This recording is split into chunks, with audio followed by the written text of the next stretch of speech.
दिल्ली के रईसी इलाके में एक बड़ी आलीशान कोठी के बाहर एक महंगी गाड़ी खड़ी थी। कोठी से दिनेश बाहर निकलता है और गाड़ी में बैठकर ड्राइवर से कहता है, फैक्ट्री चलो। दिनेश की कपड़ों की फैक्ट्री है। वह अलग अलग डिजाइनर से कपड़ा डिजाइन कराता है और उन डिजाइन्स के थान बनवाकर मार्केट में बेचता। यूं तो सब ठीक है, पर है वैसे तो दिनेश की कंपनी के कई डिजाइन प्रचलित हैं, लेकिन उनमें सबसे ज्यादा जो लोग पसंद करते हैं वह हिंदुस्तान की अलग अलग राज्यों के पारंपरिक डिजाइन के प्रिंट हैं। यूं तो सब ठीक है, पर एक चीज उसके मन को हमेशा बेचैन करती है और वह है उसकी कंपनी का पारंपरिक डिजाइन जो एक ब्रांड बन चुका है। वह डिजाइन उसको जाने पहचाने से लगते हैं, लेकिन पूरे तरीके से वह समझ नहीं पा रहा कि कौन है वह डिजाइनर जो उसको वह डिजाइन भेजता है। इस डिजाइनर ने ना तो कभी अपने नाम की ना पैसे की बात की। दिनेश यही सोचता कि वह डिजाइनर आखिर गुमनाम क्यों है। एक दिन दिनेश ने फैसला किया कि किसी भी तरह पता लगाना होगा कि वह गुमनाम शुभचिंतक डिजाइनर कौन है उसका। दिनेश ऑफिस के नौकर को अपने केबिन में बुलाता है और पोस्ट ऑफिस भेजते हुए कहता है, तुम यह पैकेट लेकर जाओ और वहां से पता करो कि यह कोरियर कौन भेजता है। उसका नाम, फोन नंबर, पता जो भी मिले लेकर आना। नौकर पोस्ट ऑफिस जाता है तो वहां से उसे बहुत कम जानकारी मिल पाती है। कोरियर भेजने वाले का केवल इतना पता मिलता है, श्रीमती गुप्ता, प्रीत विहार, दिल्ली। वह जानकारी लेकर नौकर दिनेश के पास जाता है। उतना सा पता मिलने पर भी दिनेश चौंक जाता है। वह चुपचाप पता ले लेता है और मैनेजर को ऑफिस संभालने के लिए कहकर प्रीत विहार की तरफ निकल जाता है। बिना किसी पुख्ता पता होने के बावजूद दिनेश एक घर के सामने जाकर रुकता है और दरवाजा खटखटाता है।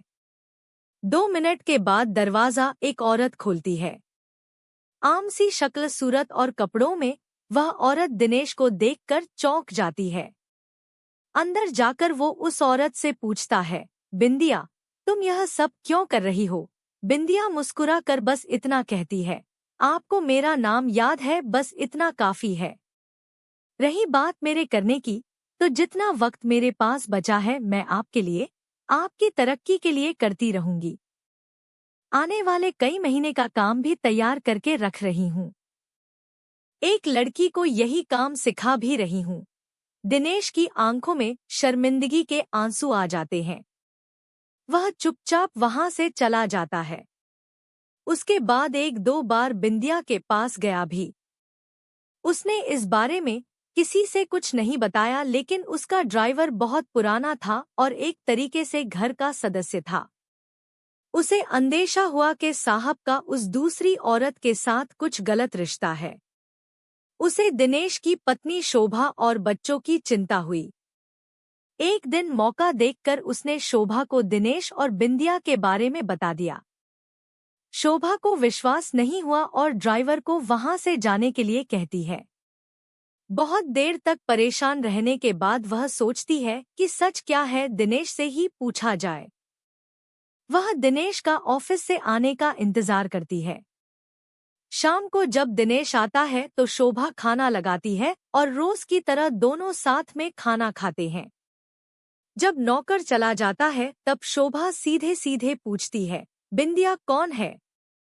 बिंदिया का नाम सुनते ही दिनेश सकपका जाता है, लेकिन उसके चेहरे पर झूठ की घबराहट नहीं होती।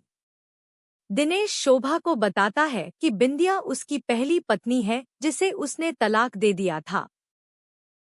शोभा को याद आता है कि दिनेश ने शादी से पहले ही उसे अपनी पहली पत्नी और तलाक के बारे में बताया था, लेकिन उसे समझ नहीं आता कि फिर से वह बिंदिया से क्यों मिलने लगा है।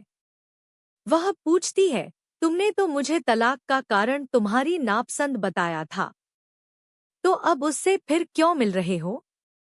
मैंने तुम्हारी सच्चाई की आदत को पसंद करके ही हाँ करी थी, तो अब यह धोखा क्यों दे रहे हो?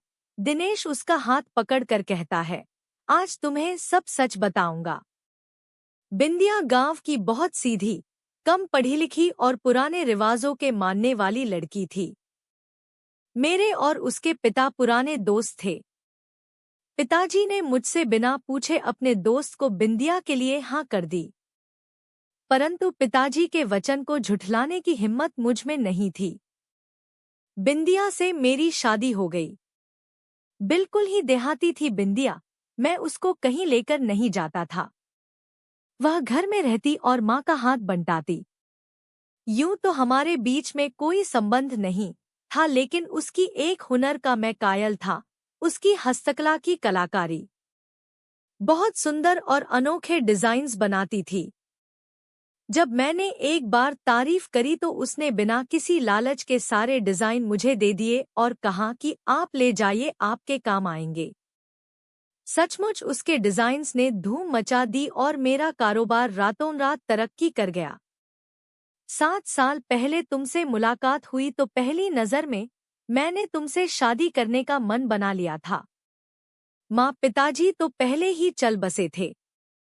मैंने बिंदिया से सब सच बताया तो उसने बस इतना पूछा, आप खुश हैं ना उनके साथ? मेरे हाँ कहने पर बिंदिया ने बिना सोचे तलाक के कागज पर हस्ताक्षर कर दिए।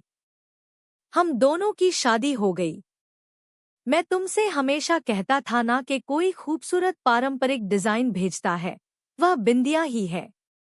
उसने कहा था, मैं तलाक नहीं जानती, आपको पति माना है और हमेशा आपकी पत्नी ही रहूंगी। मेरी मांग में आपका ही सिंदूर लगेगा। जब मैं उससे मिलने गया था तब पता चला कि वह अपनी पिताजी की जायदाद से जीवन चला रही है और मेरे लिए मेहनत करती है। वह आज भी खुद को मेरी पत्नी मानती है। वह मरने वाली है, सांस की बीमारी के चलते उसके पास अब कुछ ही दिन बाकी हैं। मैं उसको सिर्फ दवाई देने जाता था। उसने मेरी कंपनी के डिजाइन्स के लिए आगे तक का इंतजाम कर दिया है। कहते हुए दिनेश बहुत शर्मिंदा महसूस कर रहा था। शोभा ने बस इतना कहा, सो जाते हैं, कल सुबह नाश्ता करके चलना है। कहाँ? दिनेश ने पूछा। बिना कोई जवाब दिए शोभा सोने चली गई। अगले दिन नाश्ता करके दोनों घर से निकले। शोभा ने ड्राइवर से कहा, प्रीत विहार चलो। दिनेश सुनकर चौंक गया पर चुप रहा। वहां पहुंचकर दरवाजा खुलवाया तो दोनों को देखकर बिंदिया असमंजस में पड़ गई। शोभा ने उसका हाथ पकड़कर सोफे पर बैठाया और कहा, मुझे तुम्हारी बीमारी का पता है। जानती हूँ वक्त बहुत कम है, इसलिए और कुछ तो नहीं दे सकती, परंतु जो तुम्हारा सबसे बड़ा हक है आज वह तुम्हें देने आई हूँ।